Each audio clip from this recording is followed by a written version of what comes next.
Nasa lubong na yung... Si Muning nasa lubong na. Nasa lubong na sila. Oh, napunta na kayo doon at bibigyan ko kayo. Ay, mga boss, nasa lubong sila. Naghihintay sila ng pagkain. Nangangalakal na sila doon sa may basurahan. Huwag na kayo mangalakal doon, bibigyan ko kayo. Nasaan na yung kasama nyo? Tatlo na lang kayo.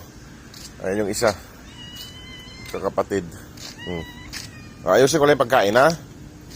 Huwag kayo mag-alala. Nasa lubong sila, mga boss. Ayan mga boss, kumakain na. Punta ka na doon.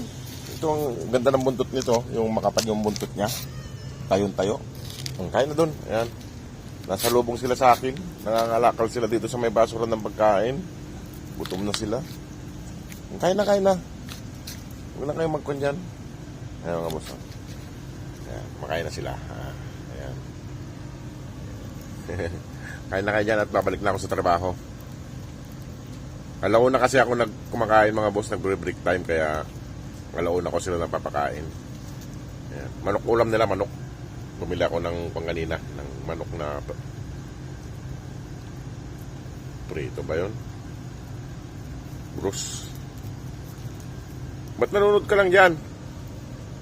Kumain ka doon, daming pagkain. At saka may french fries. Gustong-gusto nila yung french fries. Kinakain nila yung french fries. Mga boss, sige mga boss. At ako ibabalik na sa trabaho. Salamat po sa inyo lahat. God bless po. Ayan. Lilima na sila eh. Wala na yung iba eh.